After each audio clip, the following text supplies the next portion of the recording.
আলাহা, আল্লাহ নিজেই বলতেছে। লোকেরা তখন মানুষগুলো বলবে মা আলাহা, এটা কি হলো, আরে এইটা কি কারবার, এগুলো কথা বলে কেমনে, এগুলো কি কয়, এরা আমার চিনলো কেমনে, আমি যে সিটার, আমি বাটফারে চিন্তা লাগলো একটা পুরা ধরা অনবিচার আচার কিছুই শুরু হয়েছে না, এখনই বেজ্জুতি, বাকিটা তো অবস্থা খারাপ। মানে অর্থাৎ মানুষগুলো অবাক হয়ে বলবে মা আলাহা, কি হলো জমিনে, কি হলো এগুলোর, এরা এমন করছে কেন, এরা কথা বলছে কেন। আহ, আল্লাহ বলেন ইয়াউমাইদিন তুহাদ্দিসু আখবারাহা, আল্লাহ তাআলা বলেন বান্দা হে কি দেখছো হবে, এই মাত্র দেখলা স্বর্ণ রূপ্য টাকা পয়সা কথা বলে, এখন না দেখবা আসল খেলাটা। ইয়াউমাইদিন তুহাদ্দিসু আখবারাহা, আল্লাহ বলেন এখন দেখবা সরাসরি এই হাসরের মাঠে তোমার সামনে, তোমার পায়ের নিচের জমিন, তোমার পুরা জিন্দেগীর কথা, তোমার যত তথ্য, ভালো কিংবা মন্দ, নেক কিংবা গুনাহ, তোমার সমস্ত কিছু রাতের কিংবা দিনের, একাকী কিংবা প্রকাশ্যের, গোপন কিংবা আড়ালের, আল্লাহর কসম জমিন সবটা এখন তোমার সামনে বলে দিবে। ইয়াউমাইদিন তুহাদ্দিসু আখবারাহা, রব্বুল আলামিন বলেন জমিন সবটা কথা বলে দিবে, ভালোটাও মন্দটাও, আলোটাও অন্ধকারটাও, একাকীও অন্ধকারেও, প্রকাশ্যেও সবার মাঝেও সব বলে দিবে। রাতের চুরি বলে দিবে, রাতের দাহ বলে দিবে, জুয়ার আড্ডার কথাও বলে দিবে। সারা রাত যুবক উলঙ্গ ছবি দেখেছ, আল্লাহর কসম সেটাও বলবে। যে যুবক মালিকের সেজদা দিয়েছে সেটাও বলবে। তাহাজ্জুদ শোনাবে, আবার সবার সাথে যে জামাতে নামাজ পড়েছে এটাও বলবে, সব কিছু বলে দিবে। আল্লাহ বলেন যদি মানুষ ভাবতে চাও জমিন কিভাবে কথা বলে, স্বর্ণরৌপ্য কিভাবে কথা বলে, আল্লাহ বলেন বিআন্না রাব্বাকা আওহা লাহা, আল্লাহ তাআলা আদেশ করেছেন বলেই কথা বলে। আল্লাহ বললে, হুকুম করিলে আল্লাহর গোটা কায়নাত, গোটা সৃষ্টি জগৎটাই কথা বলে। ওয়াশাহিদা আলাইহিম সামউহুম ওয়া আবসারুহুম ওয়া জুলুদুহুম বিমা কানু ইয়ামালুন। আল্লাহ বলে হাসরের ময়দানে বান্দা তোমার কান, তোমার চোখ, তোমার সারা দেহের চামড়া, জুলুদুহুম তোমার সারা দেহের চামড়া, হাসরের ময়দানে তোমার পুরা জিন্দেগীর কর্মকাণ্ড বলে দিবে। চামড়াগুলো বলবে, চামড়া মানুষের শাহওয়াত চামড়া। এই জন্য সমস্ত যৌনতার ঘটনা, অসভ্যতার ঘটনা শরীরের চামড়া বলে, মানুষের শাহওয়াত চামড়া। কথা বুঝছেন কি? হ্যাঁ, চরমে চামড়ার মধ্যে শাহওয়াত, কামনা, বাসনা, যৌন চাহিদা। এই জন্য যত লোক দেখবেন বিভিন্ন হসপিটালে, যত ডাক্তার চর্মরোগের ডাক্তার, তত লোক যৌন রোগেরও ডাক্তার। হ্যাঁ, চর্ম ও যৌন রোগ বিশেষজ্ঞ, এটা এটা একই বিষয়, একই চাপ্টার। চামড়া মানে আল্লাহ তাআলা বলেন তোমার চামড়া বলে দিবে কত রাত কত দিন নারীর প্রতি অবৈধ আগ্রহ, অস্থিরতার, বেহায়াপনার, অসভ্যতা করেছিলে।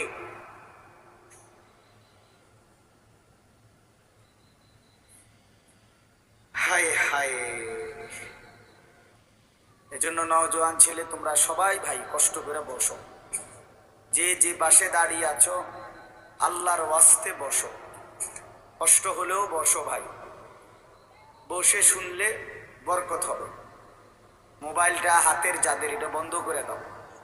হাতে ধরা যেই মোবাইলগুলো, এগুলো বন্ধ করে দাও ভাই, এগুলো নামায় ফেলো। আমাদের চেহারার দিকে তাকাইয়া আল্লাহর কথা মনোযোগ দিয়ে শুনলে লাভ হবে। আসলে বাস্তবতা হলো প্রতিটা আয়োজন কষ্টের আয়োজন।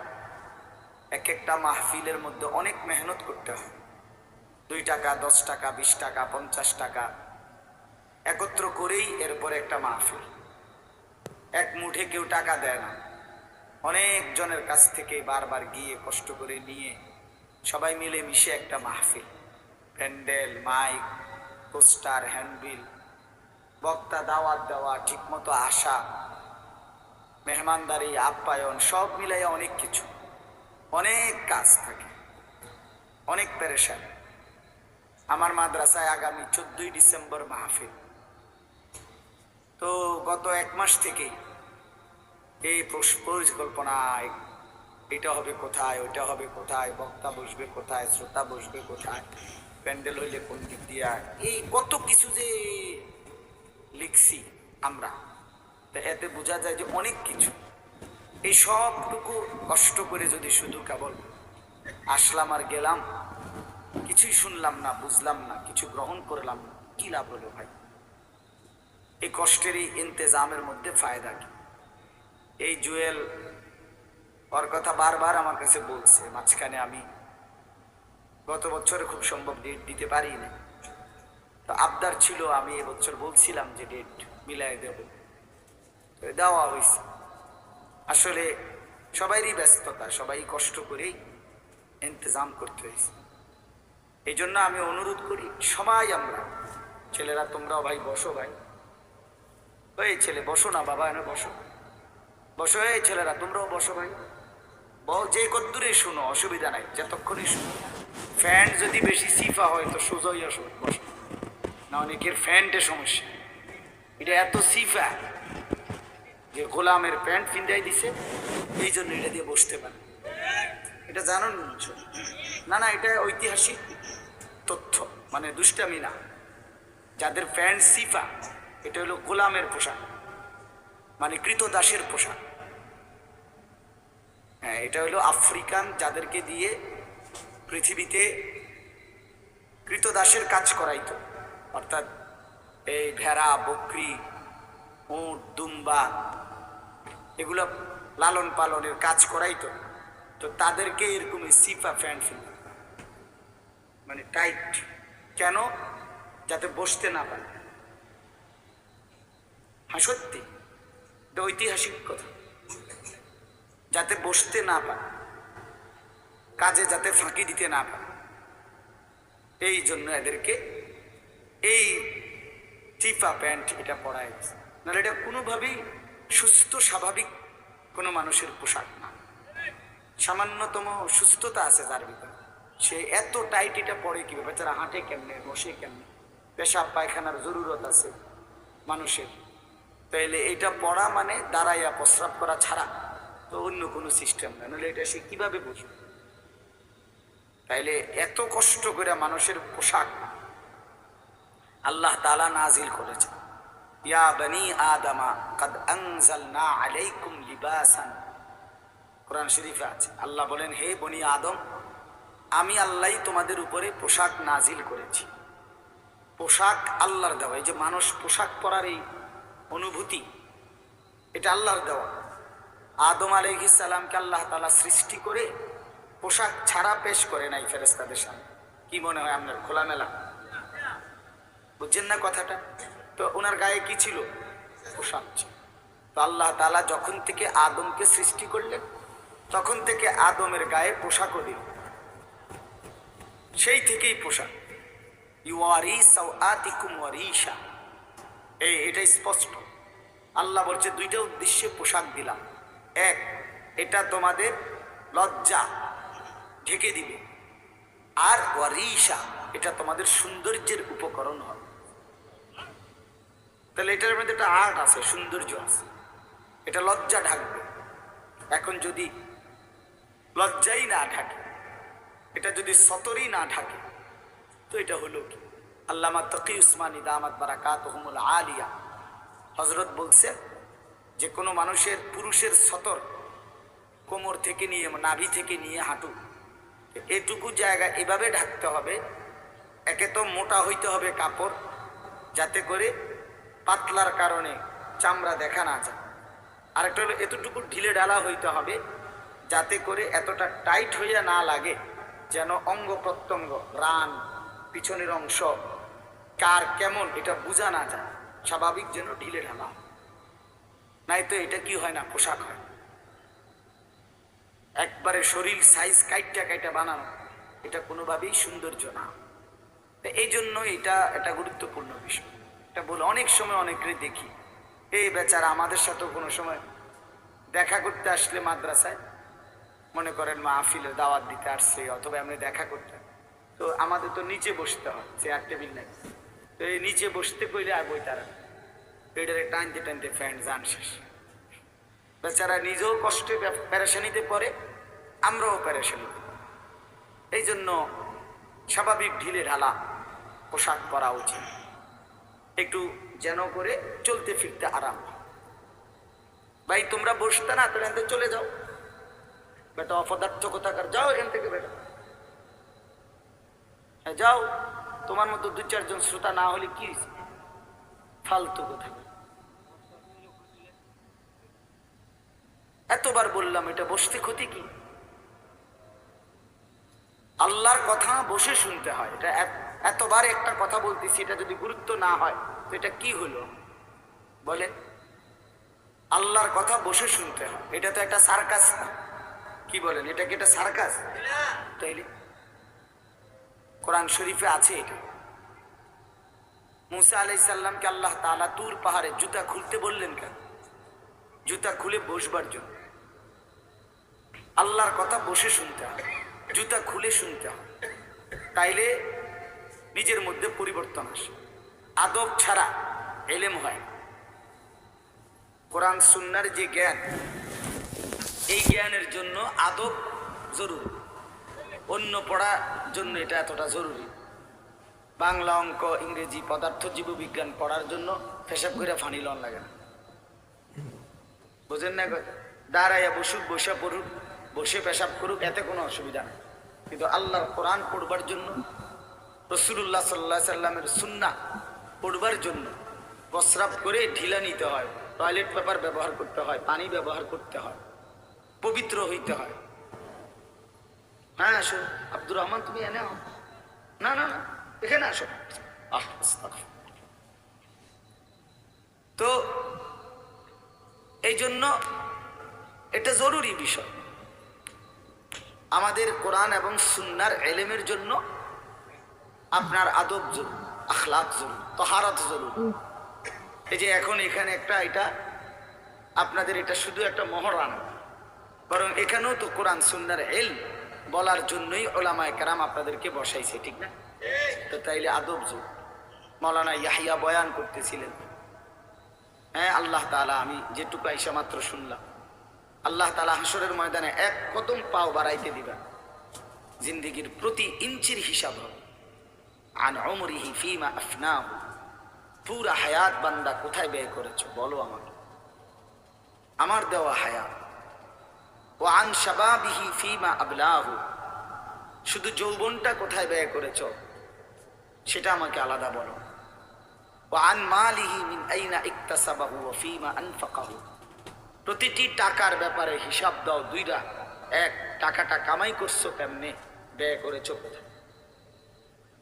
ওয়া মাযা আমিলা ফীমা আলিমা, যা যা শিখেছিলা, জেনেছিলে, শুনেছিলে, তা কি পরিমাণ আমল করেছো সেটা বল, সেটা বল। এই জন্য এই বিষয়গুলো জরুরি। বা রাসূলুল্লাহ সাল্লাল্লাহু আলাইহি সাল্লাম বলেন, এগুলো উত্তর না দিয়ে কোনো মানব সন্তান হাসরের ময়দানে এক কদম সামনে যাইতে পারে, এক কদম সামনে। কোরআনুল কারীমের মধ্যে আছে, আল্লাহ তাআলা বলেন, ফাওয়ারাব্বিকা লানাসআলান্নাহুম আজমাইন আম্মা কানু ইয়ামালুন। আল্লাহ তাআলা বলেন, আমার কসম, মানে আল্লাহর কসম, আল্লাহ নিজের কসম করে বললেন, আমি অবশ্যই তোমাদেরকে জিজ্ঞেস করব, অবশ্যই অবশ্যই সকলকে, আজমাইন সকলকেই আমি আল্লাহ জিজ্ঞেস করব, আম্মা কানু ইয়ামালুন, দুনিয়ার হায়াতে যা তোমরা করেছে। এই জন্য আল্লাহ তাআলার আড়াল হওয়ার কোনো সুযোগ নেই, হিসাবের বাইরে আমরা কেউ না। আল্লাহ তাআলা বলেন, সুম্মা লাতুসআলুন্না ইয়াওমাইদিন আনিন নাঈম। আল্লাহ তাআলা বলেন, ওই বাবা, আরে কি প্লাস্টিকে না কথা বলো কেন? আল্লাহ তাআলা বলেন, আমার দেয়া প্রতিটি নিয়ামত সম্পর্কে অবশ্যই আমি তোমাদেরকে জিজ্ঞেস করব, প্রতিটা নিয়ামত। হাদিসের মধ্যে আছে আল্লাহ তাআলা জিজ্ঞেস করবেন, নবী সাল্লাল্লাহু আলাইহি সাল্লাম বলেছেন, আল্লাহ জিজ্ঞেস করবেন আলাম নুসিহ জিসমাক, বান্দা আমি মোট এতদিন তোমার শরীর সুস্থ রাখি নাই, সেইটুকু শুকর কি আদায় করেছো বলো। অনুরবিকা মিনাল মা, আমি কি তোমাকে প্রতিবার তৃষ্ণার্ত অবস্থায় পানি পান করিয়ে তোমার তৃষ্ণা নিবারণ করি নাই? যতবার পানি পান করছো তো এরপরে আমার কি শুকর আদায় করছো বলো বান্দা। আহা বদনসিব মুসলমান তো আলহামদুলিল্লাহ বলতেও জানে, পানি পান করে সেরা যে একবার আলহামদুলিল্লাহ বলবে এটুকু তো জানে, এটুকু তো জানে। তাইলে এই জন্য বললাম আমরা কিন্তু প্রত্যেকেই আমাদের হায়াত, ইয়াহিয়ার ওই কথার থেকে আমি বললাম আমাদেরকে উত্তর দিতে হবে। ওয়াকিফুহুম ইন্নাহুম মাসউলুন, আল্লাহ তাআলা বলেন হাসরের ময়দানে ফেরেশতাদেরকে বলবেন আমার বান্দাদেরকে দাঁড় করাও, তাদেরকে এখন জিজ্ঞেস করা হবে একজন একজন করে। কুল্লুহুম আতিহি ইয়াউমাল কিয়ামাতি ফারদান, আল্লাহ বলেন সকলকে আমি আল্লাহর সামনে আসতে হবে একজন একজন। ফারদান অর্থ ওয়াহিদান, একজন একজন আমার সামনে এসে দাও, আমার সামনে তুমি একাকী উত্তর দিবে, কোনো দুভাষী থাকবে না, একাকী উত্তর। এই জন্য বাফা মানো, এটা জরুরি বিষয়, আমাদের জন্য জরুরি বিষয়। আমরা যেন আমাদের জিন্দেগির কদর করি। ছেলেরা তোমাদেরকেও বলি ভাই, হায়াত এই শুধু শুধু কাটাইয়া আমাদের কোনো ফায়দা, বুট খাইতে খাইতে নষ্ট করে দিলা জীবন, সামান্য মোবাইলের জন্য জীবন। একটা মোবাইলের আর কতই দাম, 12, 14, 18 হাজার টাকা। তো এই সামান্য টাকার একটা মোবাইল, এর জন্য এত সুন্দর হায়াত শেষ করে দাও, এটা ঠিক না। বন্ধুদের আড্ডায় 5 ঘন্টা 6 ঘন্টা জীবন শেষ করে দিলেন। আল্লাহ আমাদেরকে বুঝ দান করেন। এজন্য চলেন প্রতিটা মাহফিলের বয়ান মনোযোগ দিয়ে শুনুন, জুমার নামাজের বয়ান মনোযোগ দিয়ে শুনুন। যখনই ওলামায়ে কেরাম কথা বলে মনোযোগ দিয়ে শুনলে ধীরে ধীরে পরিবর্তন। মানুষ একদিনে বদলায় না, এটা আমরাও জানি। একদিনে কোনো জুনায়েদ বাগদাদি হয়ে যাবেন, একদিনে কোনো আব্দুল কাদের জিলানী হয়ে যাবেন। ওনারা নিজেরাও একদিনে হয় না, সামনে হইবেন কেন বুঝেন নাই? জুনায়েদ বাগদাদি এত বড় আল্লাহর ওলি হয়েছে একদিনে, তো বাইজিদ বুস্তামি এত বড় আল্লাহর ওলি হয়েছে একদিনে, তো আমনি হবেন কেন? কাজে এইটা কোনো কথা না। কিন্তু শুনতে থাকলে, গুরুত্ব দিলে, আন্তরিকতা দিয়ে শুনলে একদিন আল্লাহ তাআলা বদলে দেন, পরিবর্তন নসিব হয়। এই পৃথিবীতে অগণিত মানুষ যারা জালেম ছিল, নাফরমান ছিল, পাপী ছিল, হাজারো অন্যায়ের মধ্যে ডুবা ছিল, এমন মানুষও আল্লাহর দয়ায় কোনো একদিন রাত গভীরে, কোনো একদিন দিনের আলোতে, কোনো সামান্য কথায়, কোনো সামান্য ঘটনায় জিন্দেগি বদলায় ফেলছে। পিছনের জীবন থেকে তাওবা করে নতুন জীবন গ্রহণ করছে, আল্লাহ পাককে রাজি খুশি করে জামানার আউলিয়া হয়ে গেছে। এরকম বহু ঘটনা আছে, বহু ঘটনা, বহু ঘটনা। এই জন্য আমরা ইনশাআল্লাহ মনোযোগ দিয়ে আল্লাহর কথা, আমার বয়ান না শুধু সমস্ত আলেমদের বয়ান মনোযোগ দিয়ে শুনবেন, বলেন ইনশাআল্লাহ। কোরআন সুন্নাহর কথা মনোযোগ দিয়েই শুনবেন, দেখবেন বরকত হবে। যদি আমার এই কথা একজনে বুঝেন, আমি মনে করি এতটুকুই আমার লাভ। 2 জন বুঝলে 2 জনই লাভ। আল্লাহ আমাদেরকে তৌফিক দান। চলেন কোরআনুল কারীমের এই সূরাটি 99 নম্বর সূরা, 114টি সূরা কোরআন শরীফে, তন্মধ্যে এটা হলো 99 নাম্বার, 30 নাম্বার পারা। পুরা কোরআনুল কারীমের মধ্যে মোট 30 পারা, এই মোট 30 পারার মধ্যে এটা হলো 30 নাম্বার পারার সূরা, 99 সূরা নাম্বার। সূরাটির নাম হচ্ছে জিলজাল, সূরায়ে জিলজাল। জিলজাল শব্দের অর্থ বা জালজালা, জিলজাল একই শব্দ, দুইটার 2 রকম ব্যবহার। অর্থ হলো ভূমিকম্প। জিলজাল শব্দের অর্থ কি বলেন? ভূমিকম্প। ভূমিকম্প, এই যে জমিন কাঁপে, ভূমিকম্প হয়, এই সূরার অর্থ হলো এইটা। এই ভূমিকম্প বলতে, জিলজাল বলতে আল্লাহ তাআলা কিয়ামতের ভূমিকম্প বুঝাইছে। পৃথিবীতে এমনিতে প্রতিনিয়ত মাঝে মধ্যে বিভিন্ন এলাকা ভেদে, অঞ্চল ভেদে ভূমিকম্প হয়। হ্যাঁ, আধা মিনিট 30 সেকেন্ড, 40 সেকেন্ড, 50 সেকেন্ড কিংবা তার চাইতে সামান্য কম বেশি এরকম সময় ভূমিকম্প, এতেই বহু ক্ষয়ক্ষতি হয়। যখনই যেখানে কোথাও ভূমিকম্প হয় তো সেখানে অনেক ক্ষয়ক্ষতি হয়, ঘর বাড়ি বিভিন্ন কিছুর অনেক ক্ষতিগ্রস্ত হয়। কিন্তু আল্লাহ তাআলা বলেন একটি চূড়ান্ত ভূমিকম্প আছে, যেই ভূমিকম্পটা যখন হবে তখন একসাথে আল্লাহর সৃষ্টি পুরাটা জমিন একসাথে ভূমিকম্প, এবং সেটা কতক্ষণ থাকবে সেটা আল্লাহই জানে, সেটা আল্লাহই জানে। এরকম ভূমিকম্প হবে, আর সেই ভূমিকম্পটা হলো কিয়ামতের ভূমিকম্প। অর্থাৎ এই পৃথিবী ধ্বংস করার জন্য আল্লাহ তাআলা তার গোটা সৃষ্টি জগৎকে মউত দিবেন। মৃত্যু দুই রকমের, একটা হলো ব্যক্তিগত পৃথক একক মৃত্যু, আর একটা হলো গোটা আলমের মৃত্যু। সবার যখন পৃথক মৃত্যু হয় তো এটারে বলে মউত, আর গোটা পৃথিবীর যখন আল্লাহর সৃষ্টি সবটার যখন একসাথে মৃত্যু হবে সেটারে কয় কিয়ামত। সেটাই কিয়ামত, ওইটাও একটা মৃত্যু। আসমানের মউত হবে, জমিনের মউত হবে, সূর্য চন্দ্র গ্রহ নক্ষত্রের মৃত্যু হবে, অর্থাৎ সব কিছু শেষ হবে। তো এই যে কিয়ামত, এটা আমাদের ঈমানের অংশ, এটা হবেই হবে, এটা হবেই হবে। আখিরাত, কিয়ামত, এই পৃথিবী একদিন ধ্বংস হবে, শেষ হবে, এটা কোরআনুল কারীমের অসংখ্য আয়াতে আল্লাহ তাআলা বলছেন, বারবার বলছেন, বারবার, যে বান্দা যত সুন্দরী তোমার কাছে লাগে দুনিয়া, যত আকর্ষণীয় মনে হয় না কেন দুনিয়া, একে তো তুমিও থাকবে না, একে তো দুনিয়া নিজেই থাকবে। দুটোটা মনে রাখবে, না তুমি থাকবে স্থায়ী, না দুনিয়া থাকবে স্থায়ী, কোনোটাই না। তুমিও মৃত্যুবরণ করবা, একদিন দুনিয়ারও মৃত্যু হয়ে যাবে, দুনিয়ারও মৃত্যু হয়ে যাবে। প্রতিটা মানুষকে মরতে হবে, এটা আমরা সবাই জানি। কুল্লু নাফসিন যায়িকাতুল মাউত, সমস্ত আত্মা, সমস্ত প্রাণ, আল্লাহ তাআলা বলেন মৃত্যুর স্বাদ গ্রহণ করবে, মৃত্যুর স্বাদ গ্রহণ। কুল ইন্নাল মাউতাল্লাযী তাফিররুনা মিনহু ফাইন্নাহু মুলাকীকুম, আল্লাহ তাআলা বলেন হে নবী আপনি বলে দেন, ও দুনিয়াবাসী, মৃত্যু থেকে তোমরা যেখানেই পলায়ন করো না কেন, মৃত্যু তোমাদের সাথে সেখানে গিয়েই নিজেই মোলাকাত করো, সাক্ষাৎ করো। তুমি ডাকতে হবে না, মৃত্যু নিজেই আসে, মৃত্যু নিজেই আসে।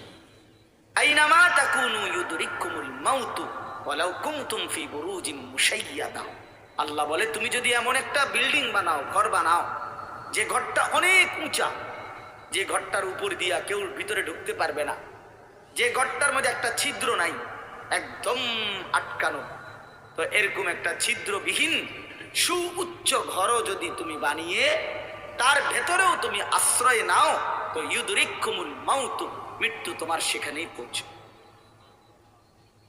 তোমার সেখানেই পৌঁছবে। প্রিয় ভাই আমার, বন্ধু আমার, নওজোয়ান সাথীরা আমার, মৃত্যু এক অনিবার্য বাস্তবতা, চিরন্তন বাস্তবতা, এটা গ্রহণ করতেই হবে। হাসলেও মরতে হবে, কাঁদলেও মরতে হবে, সুখেও মরতে হবে, দুঃখেও মরতে হবে। রাজপ্রাসাদ আর অট্টালিকার মানুষটাও মরে যাবে, জীর্ণ কুটিরে যে লোক থাকে, হ্যাঁ, সেই লোকটাকেও মরতে হবে। জীবনে কোনোদিন দুঃখ দেখে নাই যে সেও মরে যাবে, জীবনে কোনোদিন সুখ দেখে নাই যে সেও মরে যাবে, সব মরে যাবে। এটাই সত্য, এটাই বাস্তবতা।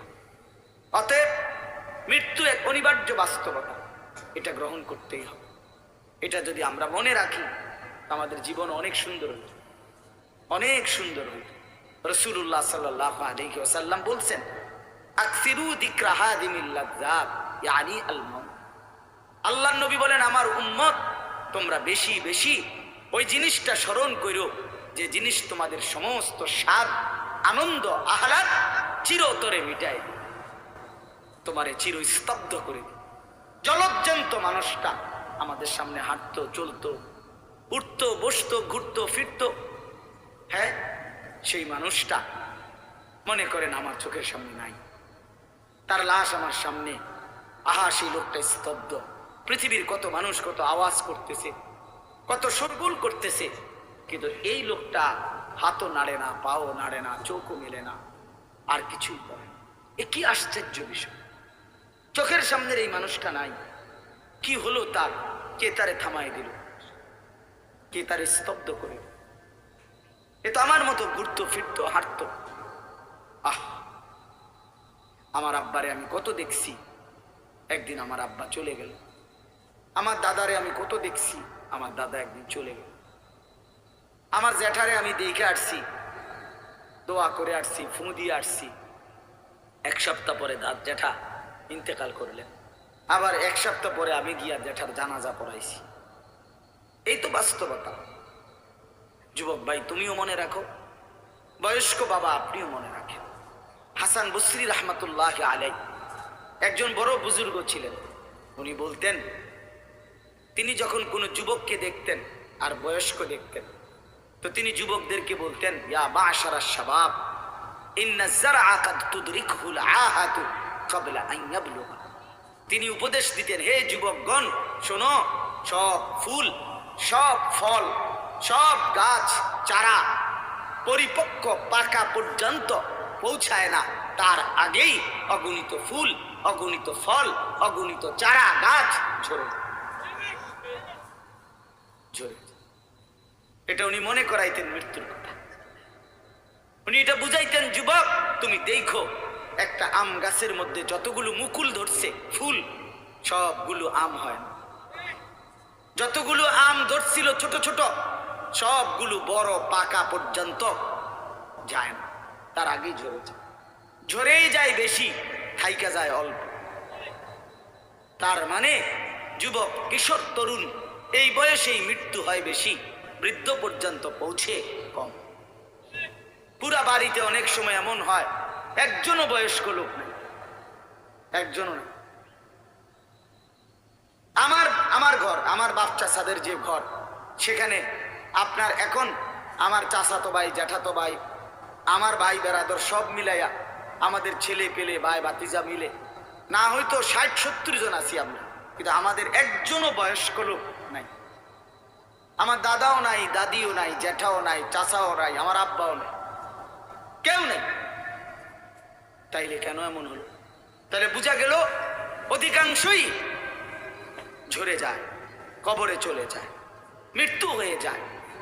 এই জন্য ধোঁকা না খাওয়া।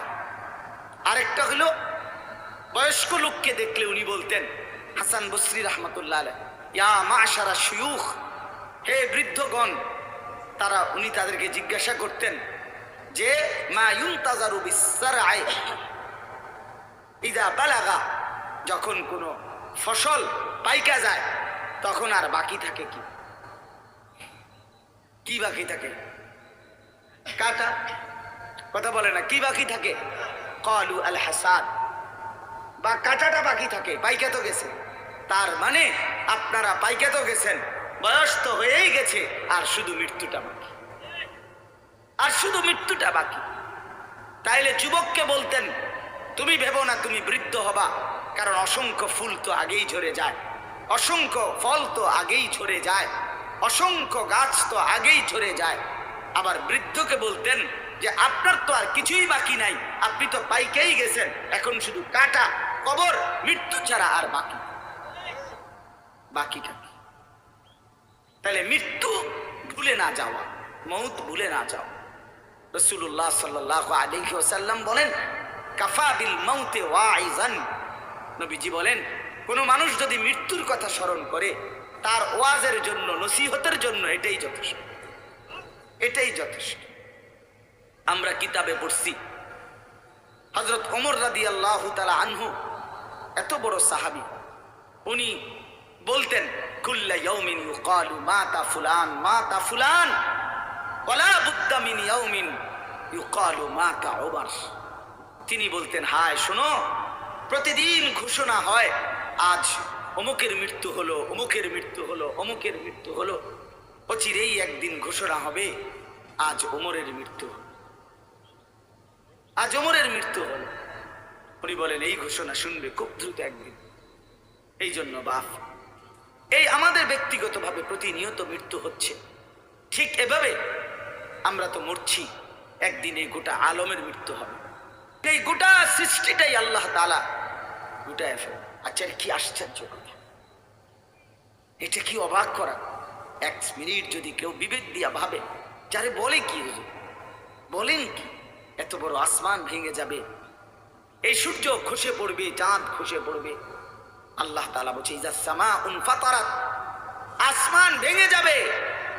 ওয়া ইদাল কাওয়াকিবুন তাসারাত, তারকারাজি খসে খসে পড়বে।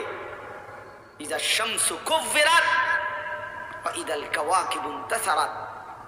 আল্লাহ তাআলা বলছেন সূর্যটা গুটায় ফেলা হবে, পাহাড়গুলো বালির মতো তুলার মতো উঠতে থাকবে।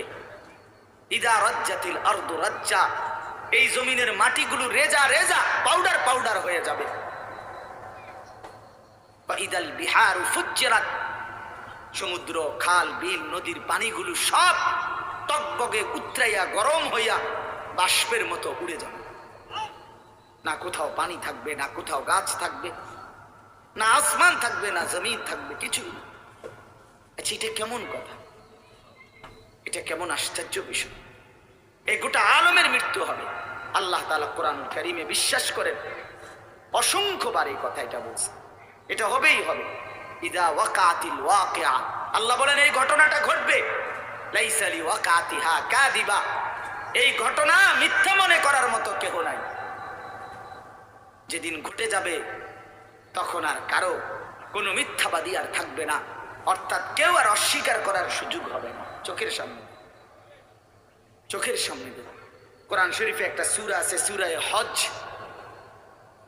ওই যে আমরা হজ করি না, এই হজ সূরাটার নাম। এই সূরার শুরুতে আল্লাহ তাআলা এই পৃথিবী ধ্বংসের কিয়ামতের একটা সাংঘাতিক বর্ণনা দিয়েছেন। ওইখানে আছে আল্লাহ বলেন, ইয়া আইয়ুহান নাসু তাকু রাব্বাকুম, হে মানুষ তোমরা আল্লাহকে ভয় করো। আর শুনো, ইন্না জালজালাতাস সাআতি শাইউন আযীম, নিশ্চয়ই কিয়ামতের ভূমিকম্প, জালজালা, এই যে বললাম জিলজাল এবং জালজালা অর্থ ভূমিকম্প। আল্লাহ বলেন কিয়ামতের ভূমিকম্প, ইসরাফিল যখন ফু দিবে, আমার এই পৃথিবী যখন ভাঙতে শুরু করবে, এই সৃষ্টি জগৎ পুরাটা যখন আমি আল্লাহ গুটায় ফেলবো। ওয়াসসামাওয়াতু মাতবিয়াতুম বিয়ামিনি, আল্লাহ বলেন সাত আসমান আমি আল্লাহ তাআলার হাতের মধ্যে গুটায় ফেলবো, গুটায় ফেলবো। তুমি জানো না আমার ক্ষমতা। কুল্লু মান আলাইহা ফান ওয়া ইয়াবকা ওয়াজহু রাব্বিক, সব শেষ করে দেব আমি, শুধু আমি আল্লাহই থাকব, শুধু আমি আল্লাহই থাকব। তো আল্লাহ তাআলা বলেন এই ইসরাফিল ফু দিলেই, শুরু করলেই জমিনে ভূমিকম্প শুরু হবে। ইন্না জালজালাতাস সাআতি শাইউন আযীম, আল্লাহ বলেন নিশ্চয়ই এই কিয়ামতের ভূমিকম্প এটা শাইউন আযীম, বড়ই ভয়ানক, বড়ই মারাত্মক। কারণ দুনিয়ার ভূমিকম্প এক নাম্বার হলো বর্তমানের ভূমিকম্প, কখনো 30 সেকেন্ড, কখনো 40 সেকেন্ড, কখনো 47 সেকেন্ড, 50 সেকেন্ড, এই সেকেন্ড সেকেন্ড মিনিট 47 মিনিট নিয়ে ভূমিকম্প হয়। কথা কর না কেন, 30 মিনিট ভূমিকম্প হয়। হ্যাঁ, 30 মিনিট ভূমিকম্প হইলে আমাদের 14 গোষ্ঠী থাকবে নাকি? 30 সেকেন্ড 40 সেকেন্ড হয় ভূমিকম্প। এইটুকুতে একে তো সময় সামান্য, দ্বিতীয়ত হলো একসাথে গোটা পৃথিবীতে হয় না, এদিকে হলে ওইদিকে হয় না এরকম। কিন্তু আল্লাহ তাআলা বলেন ইসরাফিল ফু দিলে যে ভূমিকম্পটা হবে, সেই ভূমিকম্পটা গোটা পৃথিবী একসাথে নাড়ায় দিবে, একসাথে। 47 সেকেন্ড না, কতক্ষণ সেটা আল্লাহই জানে। তখন অবস্থা কি হবে, মানুষের আতঙ্ক, এই ভূমিকম্পে আতঙ্ক। হ্যাঁ, আমি একবার চাঁদপুর মাহফিলে ছিলাম, রাত্রে ঘুমাইছি মসজিদের রুমে, ইমাম সাহেবের রুমে। এই সময় ভূমিকম্প আইছে, দরজা খুলে দিছি দৌড়, মসজিদের মাঠে আইছি দাঁড়াইয়া, চাই যে পুরা গ্রামের মানুষ সব আইসা বলছে ওই চিৎকার, হায় হায়। অথচ সবাই চিৎকার দিতে দিতে ভূমিকম্প শেষ। ভূমিকম্প হয়েছেই তো অল্প একটু, কিন্তু এটুকুর আতঙ্কেই যা হুজুর পাবলিক বরাবর। কিসের হুজুর আর কিসের পাবলিক, বক্তা শ্রোতা সমান। এই এখন মনে করেন ভূমিকম্প হইলে আমরা সব দিন তো আমিও আমি এখানে বুজুর্গি দেয় এটা হ্যাঁ আমি একটা বড় হুজুর বেড়া প্রধান বক্তা আমি লড়লে কি মানুষে কি করব আপনি কি করবেন আমার সময় কো আমার জান নিয়ে টানাটা আল্লাহু আকবার তো এই সামান্য ভূমিকম্প কিন্তু আল্লাহ তাআলা বলেন ইসরাফিল সিংহা ফু দিলে যে ভূমিকম্প হবে বান্দা সেটা বড়ই ভয়ানক